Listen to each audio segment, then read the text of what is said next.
Oh, I'm late 5 minutes. Sorry.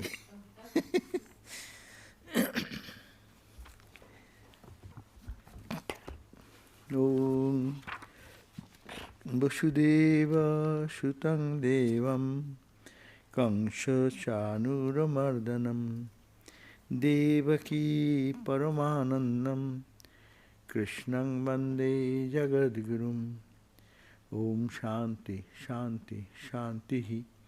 I salute Lord Sri Krishna, the world teacher, the son of Vasudeva, the destroyer of the Kamsa and Chanura, and the supreme bliss of Mother Devaki. Om, peace, peace, peace. So we were in the chapter 2 and reading that eternal message which we read every time, that how this world goes on. We really sometimes feel so bad watching the world and its way of acting. But this world goes on in its own way, the same pattern, again and again. Birth comes, death comes, suffering comes, misery comes.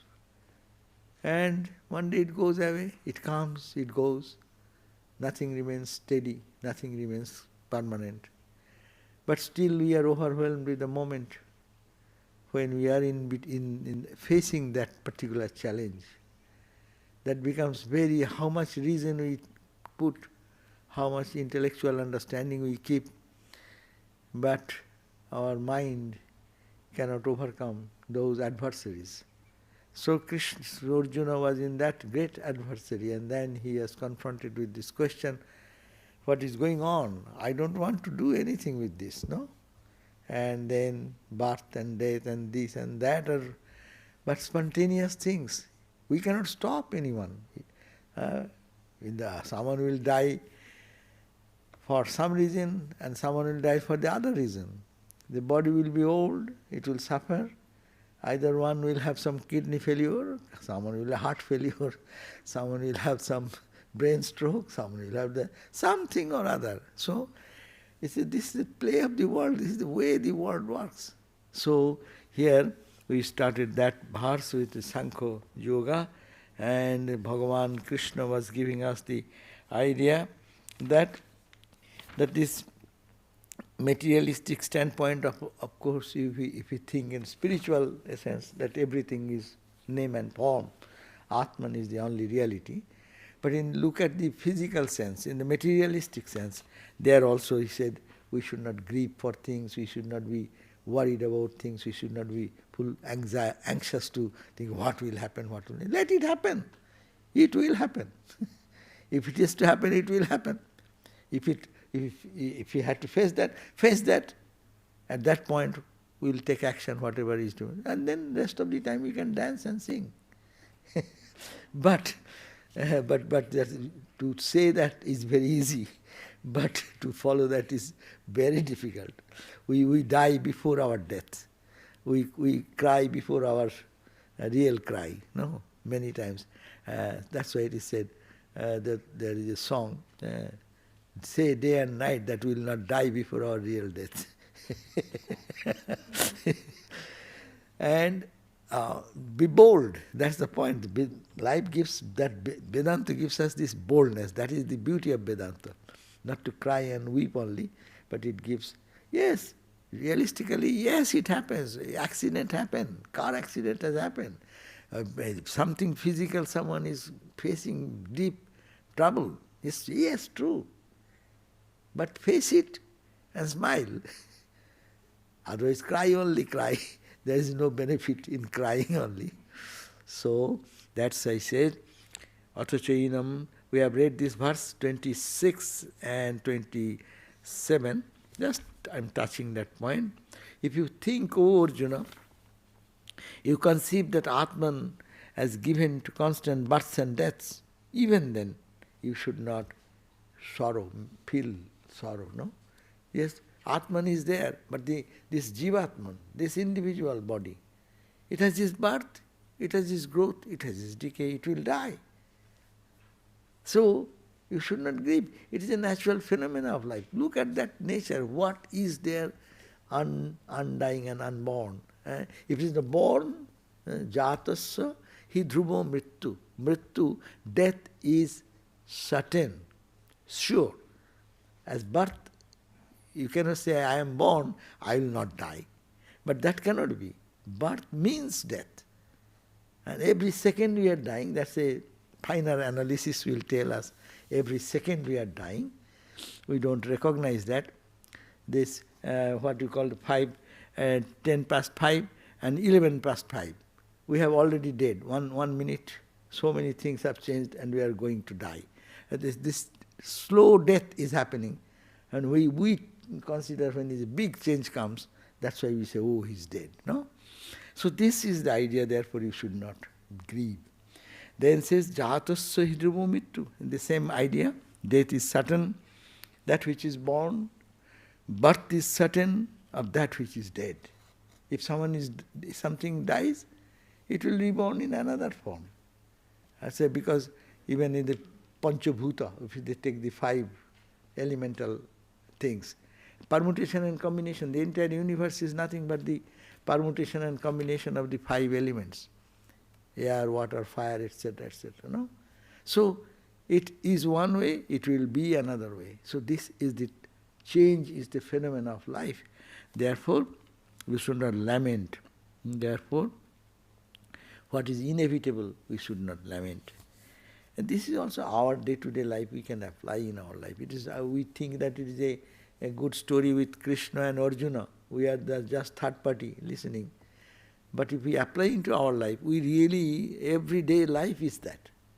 But maybe in a miniature scale or in huge scale. So, and then 28th verse we read today. It says on page 147, 28th verse, Abhyakta dini bhutani, Abhyakta dini bhutani, Vyakta madhyani bharata, Vyakta madhyani bharata, Abhyakta nidhanani eva, Abhyakta nidhanani eva, Tatra ka puridevana, Tatra ka puridevana. So, Abhyakta adini bhutani. Bhutani means this bhuta. Bhuta means, it may be 2 ways. Bhuta means anything born, that's called bhuta. Bhudhatu, meaning born. Bhutani is a plural. So, all the things which are born, it has is abhyakta adini bhutani, unmanifested in the beginning. It was all in the unmanifested state. An entire big tree comes out. It was in the form of a seed. And the seed was also sometimes, a seed form was not there. It was in the tree in subtle way, which manifested as a fruit, and that seed become the cause of the huge plant. So, if look at anything in the universe, there is a period when it was not there.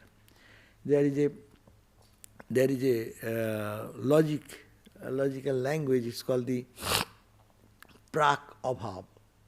Abhav means absence of prak, before. Prak abhav. This temple was not there. A period when this temple site was there, the temple was not there. But it has come into existence. It will continue, and everything will be. It is to be replaced to weaker things to be changed and changed. So, but change is natural, and which comes from abhyakta, it will go into abhyakta. Which comes from unmanifest, it will go into the unmanifest. Look at our life. We are all born. Where were we? No one knew, even before our birth. We have no existence at all. No one knows. Even mom and dad, they do not know. And before that, where were they? That's also much more subtler question. And now, out of that, a boy or girl is born. So it is coming from the unmanifest, coming into the manifestation.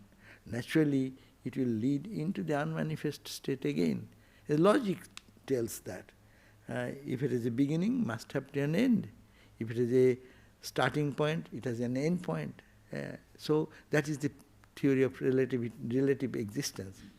So therefore, if you see that the Abhyakta Adini, Adi means at the very beginning, it was Abhyakta, it was unmanifest. Bhutani, all these beings, not you, me, the whole universe, stars, galaxies, everything, where in certain point there was not in a manifested form. And then it comes into the manifested idea in the middle. And Abhyakta Nidhanani, when at the unmanifest, it again ends somewhere. Tatra Kapuri Devana, then why are you crying for that? Why is the source of your grief? Because it was not there. It came in the middle and it ends. Ultimately, there is nothing. So, in between you see an existence. Beforehand we do not. Look at our life, we do not know the before. That's why people are now so much interested in what you call past life, what you call, ingress, what is the term? Regression. Past life regression. So I want to know what was, okay. So, but what will you do? If you know even, you have nothing, only it is a knowledge. But you see that it was not visible in the physical level. It came into the physical vision during this period and it will disappear. That's why after death we all put question, where do the soul go? Do someone leave? The entire Katha Upanishad, Nachiketa is putting that question to Jama. This question, eternal question. Where did they go? He was our friend, we were talking, and just he passed away. And where did it go? Where did it go? Body, we know, God body goes to the cremation. But what about the other thing who was talking? Where did it go? Say, unmanifest. It's a really mystery. In between something manifested period, in which we see the activities, thoughts, actions, smile, joy, singing, dancing, crying, weeping, everything is happening in this period. Before we do not know, and after we do not know. So if it is so that before we do not know, and in between we know something, then it is not knowledge. So we should not have to grieve for that, because it is a fact of life. It is unmanifest to manifest to unmanifest. This cycle goes on and on. So being claimed as kith and kin are those that have come into being now. Persons contacted in dream had not been in existence before. They would not be after the dream breaks also. Every night we have this experience. You see a different world. It was not here. Whole day we don't see that world. Even if we go to bed, not that all the moment we are seeing something dream, and you see some dream, and then dream goes. Where did it came? Where did it play? And where did it go away? So this is the dream breaks. Through existence in the mid-state, actually they are not. According to materialism, the so-called relatives have assumed forms in conformity with the law of nature. They will again cease to be, lamenting therefore over the temporarily appearing individuals serve no purpose. Even normal faith is there. He is born, he is dead, he will be born in the family. In India they think that if he was very much affectionate to the grandson, grandchildren and this and that, oh, he is going to be born again in this family. So even in that sense, nothing to lose. So it is a cycle going on, birth and death, and in between there is some visible area where we find existence, and before and after it is not. Now, what about this Atman? What is that reality which is not changing, but which appears to be changing in a name and form in between, and at the end there is nothing. At the beginning there is nothing. They say, Ascharjavat pashyati kaschidenam, Ascharjavat pashyati kaschit enam, Ascharjavat vadati tathaiva. Tathaiva channa. Ascharjavat pashyati kaschidenam. Ascharjavat pashyati kaschidenam. Ascharjavat badati tathaiva channa. Ascharjavat badati tathaiva channa. Ascharjavatchainam anyasrinoti. Ascharjavatchainam anyasrinoti. Srutvapyenang veda nachaiva kaschit. Srutvapyenang veda nachaiva kaschit. Ascharjavad pashyati kaschitenam.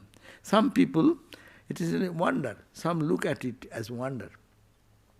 Pashyati means sees, some sees. And Ascharjavat badati, some speaks. That some looks at this as something wonderful, some mentions it as marvelous. Ascharja. But this phenomenon, Atman, is to some it is wonderful, it is someone marvelous. Someone says Ascharjavat cha enam annasrinoti. Another again hears of it as strange. And Sutva pienam, even hearing about this Atman, through hearing, yet we don't know anything about that. It cannot be known through the intellect. So the Atman cannot be this Atman which is the source of all apparent expression. It cannot be experienced, it cannot be seen, it cannot be perceived, it cannot be understood, though it is talked about, we talk about, we hear about 100 times. Kathopanishad said that you cannot, hearing again and again, you cannot comprehend that. Listening and studying it again and again, you cannot comprehend that. It is a truth only by Hrida Manasa, by meditating in the heart, in the core of your heart, thinking of that pure self, only you can experience that. That is the Kathopanishad discusses. So the Atman cannot be classified with the phenomenon things. Hardly ever everybody thinks of the inquiring into what is beyond the phenomenal universe. Hardly ever anybody thinks of inquiring. There are people in the world, we are seeing these changeful things in life. There are only few people who are very intelligent who put this question. What is this? Who is behind this? There starts, the Upanishad starts there. Upanishad says, Kene shitang preshitang patati manaha. Guided by whom? Kena, by whom? Guided by whom? These eyes are seeing the objects. The ears are hearing. What is that? This question. That questioning also does not come to many, because so overwhelmed with the day-to-day life and its happenings, identification there. Hardly ever anybody thinks of inquiring into what is beyond the phenomenal universe. So, first point, there are very rare, few people are there who want to know about what is beyond, what is happening, why it is happening, who is the conscious being behind, or is there anything? Nachiketa went to Yama's house, putting this question only. Why? Some say that there is an existence after death. Some say it is not. So you are the God of death. Please tell me what is the truth. So this is the first question. Many have no thought about it. Second, explorers into the realm of Atman are therefore rare. This field remains incomprehensible to those not yet fully evolved in mind. This question remains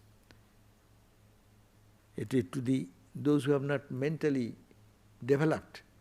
This questioning about the Atman, questioning about the eternal truth is very rare to come. That means it comes in a purer mind. When looking at the world, enough experience happens, and then again and again we get blows and knocks and blows, And then we put question, why it to me, why it to me, why it is happening. Then question, that's why our scriptures say, dukkha trayo abhighatat jigyasa. Questioning comes being buffeted by three types of suffering. The suffering I create for myself, own, adhyatmic.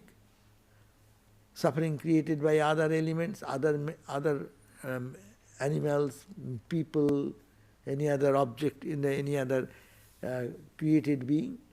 I didn't do anything apparently, but I get certain suffering caused by somebody.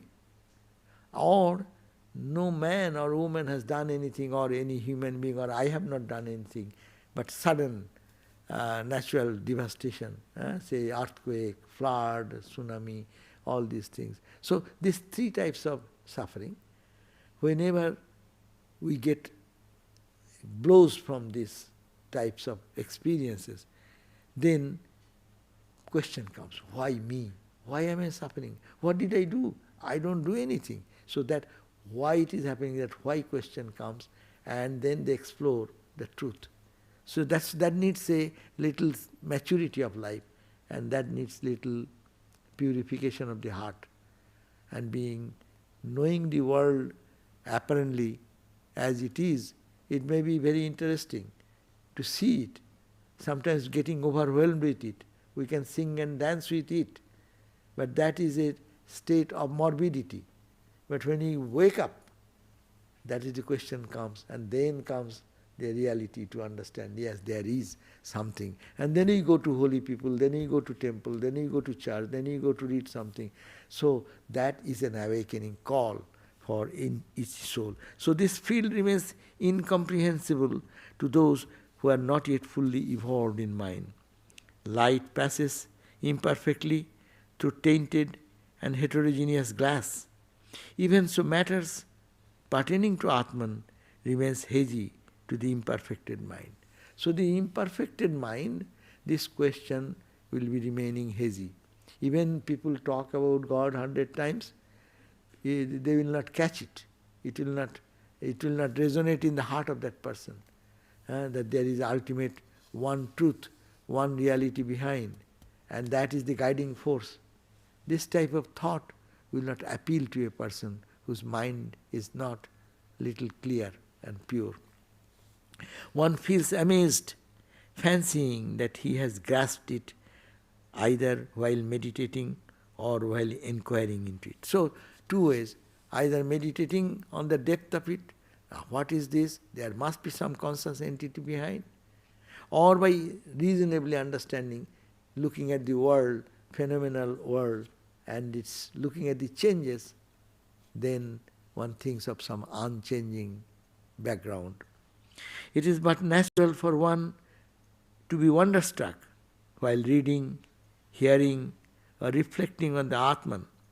Reflecting on it is as good as mentally seeing it. That's the point. Vedantic perspective.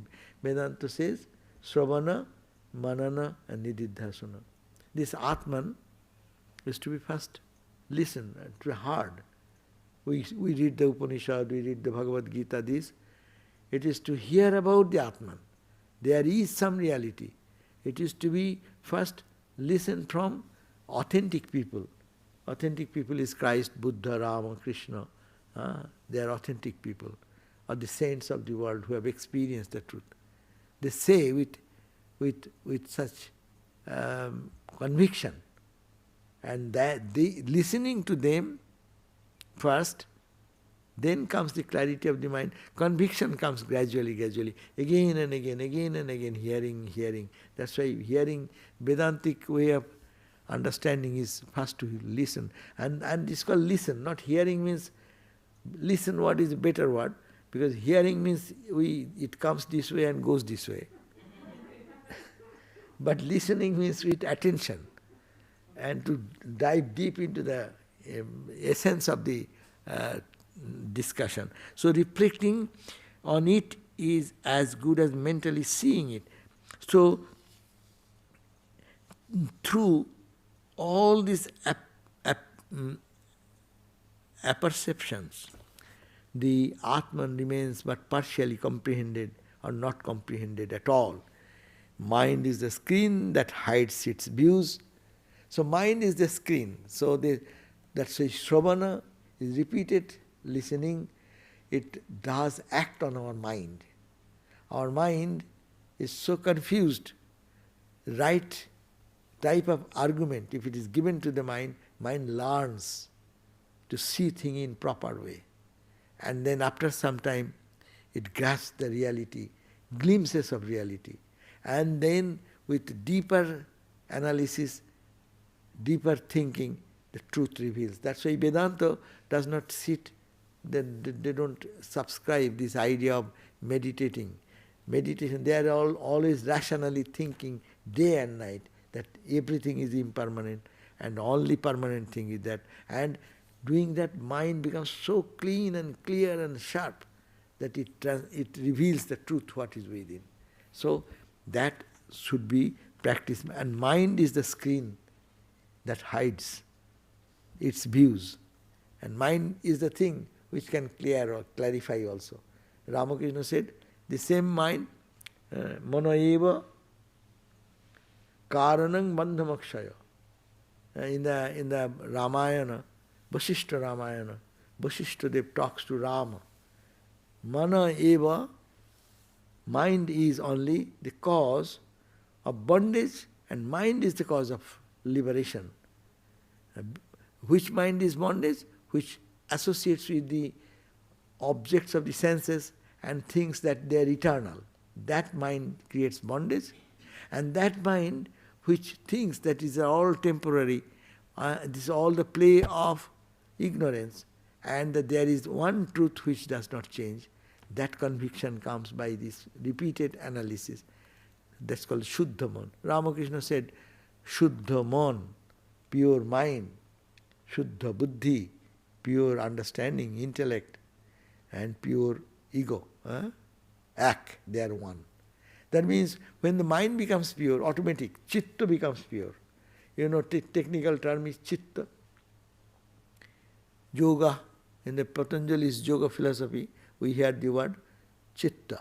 Chitta is what? Yogaha. What is yoga? Yoga is chitta vritti nirodha. Vritti, the ripples of the mind, becomes settled by yoga. So, what is that? Chitta. Chitta means here our all package. 4 things are called chitta. Mind, intellect, ego, and the memory. These 4 faculties are the expression of the one mind only. Mind works in 4 areas. So when it hesitates, it vacillates, it cannot make a determination. That is called the mind. Confused mind, we call confused. He cannot settle anything, he cannot decide anything. Indecisiveness. That's the mind. And when in that mind, when a decisiveness comes, that's called the intellect. And the ego, we all know, behind that, my buddhi, I understand. Understanding or I don't understand. That there is a I behind understanding or not understanding. And there is a memory part of it which comes from the past experiences. So all these 4 areas needs to be purified. Our old memories are bad memories of fear, anxieties, worries, fight, negativity. No? Let that be purified. But I am Atman. This is all temporary. These are all gone. It was not there before. It came into being and it went away. So these are not permanent. Any type of argument we bring before our mind, so mind gets a clarity. So mind becomes clear and memory also. Sharp memory comes. Holy memory comes. No? So many we have in our life, so many good memories are also there, bad memories are there. But why we hang on to the bad memories? Even it is there, some good memories are also there in life. So how to think? Best memory will be when you think of God. That is the best memory. You want to say anything? I do. I was thinking about, you're kind of talking about the Vedantic view, the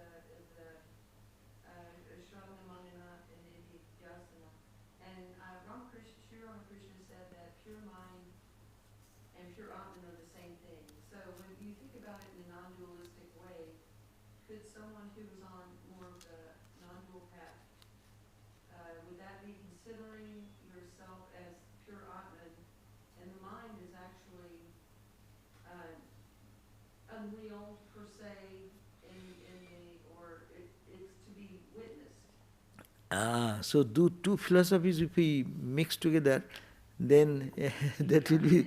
No, I'm saying... no, I'm saying two philosophies. If we say the Vedantic idea, we can mix it with Bhakti differently. But first of all, Vedanta will say it is all changing. I am the witness. Accepting the witness, everything is changing. I am seeing everything, visible universe changing. And I look at my mind, it was mood, morning it was in one mood. At 10 o'clock it became different. 11 o'clock it was different. And now it is one type. And it will be in the evening, go to bed, before that it will be something. So it is always changing, I observe that. Maya, or it is change. You say change. So it is change. I am not concerned with change. I don't care change. So if you reject, whatever is change, I reject. So I am the witness which is not changing. I am the only observer. I am observing. And that is called the witness consciousness. So this is one way of approach, but that purifies the mind also. Major thing, it is a purification. It is a process of purification of the mind. Our confused mind says, I am, what I am seeing, that is the reality. And that's the problem of all life. No, whatever is happening in the external, I am so involved into it, and I am affected by that. Yes. So the witness, the witness is Brahman, or it's not the mind. No, witness is not the mind. It is the mind. No. I'm sorry? Witness is separate from mind. Witness is observing the mind. Witness means eternal witness, which is the back of every seeing, hearing, feeling, touching, tasting, and all the activities of the mental imaginations, even God vision, Vedantic idea. It is not ultimate, because that is also name and form. It is in the mind, pure mind. So mind is observed by the Atman. Atman is the eternal witness. So that witness is never the mind. But if the mind loses its characteristic, that means mind does not vacillate, mind does not see multiplicity, then you cannot say it is any more mind. You call it is the Atman. There the witness consciousness and the mind become one. But that's there is no mind at all. Ramakrishna going to deep samadhi, there is no mind at all. But it's through Maya and the shielding and the projecting Yeah. that keeps our pure Atman state, and we identify, it keeps us identified with the Maya. Yeah. And that's what is killing us. That's true. But Swami Vivekananda said, mind is Maya. Another definition. Now you get it. Mind is Maya. You want to find Maya? Where is Maya? Because in the mind is how it deludes us. How we feel so much worried, full of anxiety and things, and suddenly something happens, my mind says, no, it is not that. Then I am happy again. So the mind is Maya. Its play is funny play. It plays with us all the day. And we become a victim of the minds. And the mind is like a puppeteer. No. It makes us dance according to its own will. Mind is our controller. We should be controller of the mind. So mind, that's why the pure mind is so much important. And pure mind comes means pure memory comes, pure understanding comes, and pure ego comes. Ego will not identify with the body-mind. It will identify with the witness consciousness, that consciousness or that Satchidananda self. That So the ego can actually identify more with the pure consciousness. Yeah, of course. That is our Vedanta sadhana. I am not the body, not the mind. I am the Atman, Shivoham, Shivoham. So that's why Vedantic sadhana is this. Mind identifying this side, no. Identifying that side internally. That I am that, I am that. That's also you have to say. How do you say without the mind? You cannot express, you cannot think. So that's why it is a positive. Yes. So, the invasion of Ukraine by Russia tonight, or it's happening now, so that is collective mind, Maya. Oh, it's a part in the collective mind, of course. Or say even the partition of India, that's the collective mind, Maya. Anything happening, we'll have to say it is under the Maya. But there, from our perspective, whether it is good or bad, that is not the point. It is good or bad is from our perspective. But in a in a looking at the vast scenario, it is the play of the divine as a like a movie. In the movie, good and bad is not good and bad. It's all for fun. That's why Sri Ramakrishna said that it is God's Leela, God's play going on. God is playing with God. God is playing in one side being oppressed and the oppressor. The killer and the killed. They are nothing but one, appearing so much. So this is a very high philosophy. When we come to our realistic life, it is very difficult to reconcile there. No, but and as you said, you were talking about Ukraine and other areas where so much devastating things are happening. So it is God's play. Yes, in the cosmic scene, it is nothing. How many killed and how many born, how many is going through the sufferings, how many feeling joy, who knows in this cosmic reality. So Maharaj, really the only way to be one with the Atman is to either identify with the Atman or thereby disidentify with the mind, the ego complex, body, mind, ego complex. Yeah. I mean, that's the basic. Premises, yeah. Okay. But one thing is beautiful. If we say, not rejecting first, this is the mind playing, this is Maya, this. But when one really reaches the Atman, the witness consciousness or the self, and then come down, they see the same everywhere. That's the beauty, which they say not this, they accept everything. Swami Brahmananda, leaving his body, Brahma Sattva, Jagat Sattva. First of all, Jagat Mithya, and then Jagat becomes Sattva, because there is no Jagat anymore.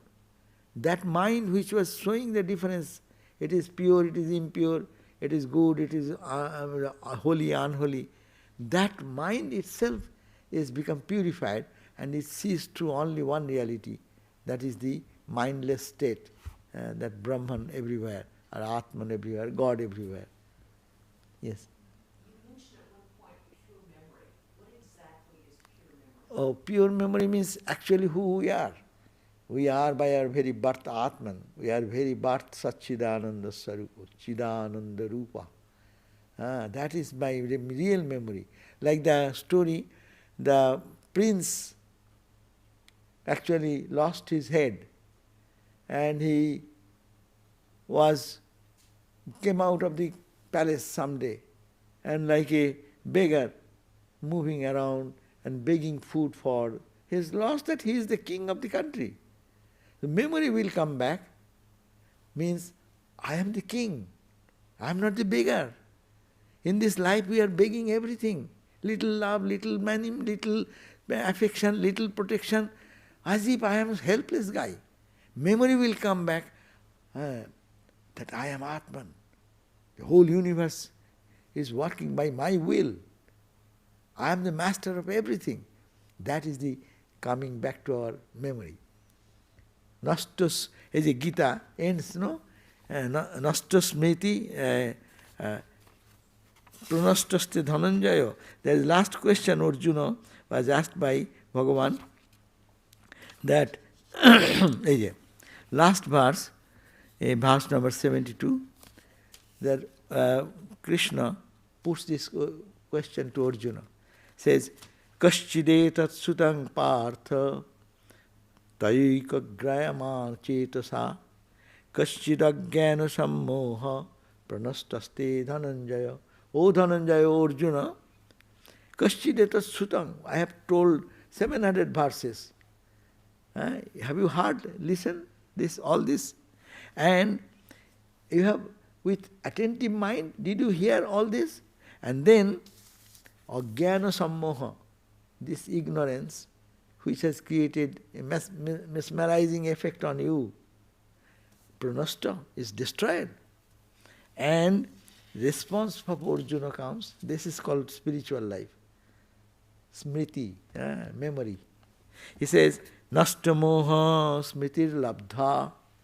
My moha, delusion, is nasta, is destroyed, gone forever. No more delusion. I am not deluded anymore. Smritir labdha. I got back my memory. That memory, who am I? I am birthless, I am deathless. I am that infinite source of everything. So I have gone back to my awareness, consciousness, that memory. I got back my memory. That how? As very humbly, Tat Prasadat, you my Guru, you guided me, told me, that's my mind has been cleared. By your grace, I have gained back my memory. And sthitos me.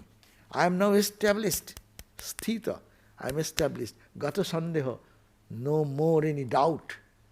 Convincingly, I have established myself that I am that birthless, deathless. And that's my memory I got back. That's the memory important. Normally, when this establishment needs deep experience, this deep experience of who we are.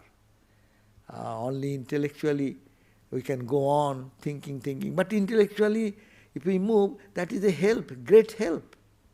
That's why 4 tools are to be always kept with us. This analytical mind, sharp intellect should be always applied to analyze the things of the world which is always appearing before us as reality. It is real, not as the world but as God. Everything is real, everything is true, everything is eternally existing, and not as the matter but as consciousness. So is given the idea of the snake rope. Snake is all rope, nothing but rope. Snake idea is the frightening idea, but snake idea is imposed on rope. When I am touching the rope, I am thinking I have touched the snake. Because my mind told it snake. And because of that snake idea, I got recoiled and I suffered. March, not everybody here knows that story. Do you want to? Oh, rope and snook? Oh, in darkness we are going, suppose, and suddenly we have our snake idea in our mind, and the rope, when it touched with our feet, and it strangled around my feet, and I cried out, snake, snake, snake, snake. And actually in darkness we are so frightened and we go to the hospital and do all these things. But with deep analysis, when you come back with a flashlight and find out why the snake could come here, it is impossible to come snake. But that deluded moment, we forgot that it is the impossibility has become possible. How? It is by Maya. And then we bring back the light. Then we see, oh, I touched the rope only. Touching the rope, I thought I touched the snake. Snake was my mental creation. This world is my mental creation. I have superimposed something. Rope is the reality. But I have superimposed my concept of snake on it. And putting that concept, I get scared. See? My superimposition, and I scare myself. This is the Maya. That's Maya. Why? Because I create my own problem. So most of the time in the world, that's why when the mind becomes clear, we become free from all anxieties. Mind is creating this conflict all the time. That is the nature of mind. Swami, on the snake thing, I've always thought about a cozy for the house where Ramakrishna passed on. They said under the house there were all these cobra nests and various accounts. Sometimes a snake is a snake. Mm. And like in Swami Sarvadevananda, in Eternal Companion, he has stories about friends who perished from snake bites. And so sometimes a snake is a snake. Yeah, but that in the ultimate sense there is no snake. What? In the ultimate sense there is no snake. Because we give the reality of this life very important over that. Look at that. Sri Ramakrishna lived in that divine consciousness all the time. For him, this physical reality, what is going on, it is happening during his time also. So many things have happened in the society, no? But he was not affected by that. Rather, he used to say how God is being suffering in another costume. How he used to say, my mother is waiting in this form, in the form of cat even, in the form of... So that is a different vision. Actually this is the creation of my mind. That's why spiritual life means only to purify the mind so that it does not create a distorted image of the object. Yes, please. Memory, back on memory, appears to discuss past events to the future, so there's a progression. But if I'm reading about Brahman, there's no beginning, no middle, and end, as if everything's together. I'm curious about the Vedanta notion of time, if one exists. If we, again the question, did I understand the question again? Whenever we are in the realm of time, we are in ignorance. Whenever we are in the realm of time, space and causation, we are in Maya. Till the last trace of time and space is there, it is not that Atman, it is not that witness consciousness. And that is the pure self. And whenever we are coming into the time space, yes, there is this reality, it will appear. Because we are entering into the realm of a chamber where your 3D eyeglass is put into your eyes and you see the reality of object. So there is really no time. Can you have memories of the future? There cannot be any future also there. There cannot be a concept of future to them, to that person. So There is no time. thank you. There is no time there. And as soon as the time is gone, there is no space. There is no space, there is no causation. You cannot say this happened because of this. Then which time it became like that? Which time is changed like this? So time, space, causation is actually, that is Maya. And there is no time in the absolute knowledge. Maharaj, there can't be memory either. Hmm? There won't be memory either. Yeah, there may be memory of what? Memory of that infinite experience percolates, because you are, it's a zone which is transcendental, then you are entering into the zone of mind. The mind and this, there is a thin division which can feel the joy and charm of that percolating through the mind, pure mind. That's why we say that is joy. There is happiness, there is infinite bliss. Because in that state there is nothing. But when you come down again, entering into the mind level again, mind expresses, mind feels, oh, what a tremendous. And we look at Ramakrishna's face. He is not saying it is joy, but his face is like beaming and bursting. And all other people also feeling the same type of excited joy. Okay, we end here. Huh? Huh? Getting back to the snakes, I remember reading in Sarvadevananda's book about the time she heard some noise and she saw him running, but this man was really ill and couldn't barely move. And he ran and went to the place where the monks were meditating and or were going to. And he, because he needed to talk to the cobra that was there and tell him not to harm the meditators. Mhm. So in this sense, the snake was real. Oh, And also Radha Krishna in his transcendent state, it could yeah, real good. speak to it. But this is a different level. The mind, the different flights of mind. And who so long in the different flights of mind, yes, he broke his arm. He is complaining, my arm is broken. Yes, mind is there. Body concept is there. But the same person, when going into switching his beyond mind state, whose hand, whose body? There is nothing. So when you enter in this side, this whole world appears again.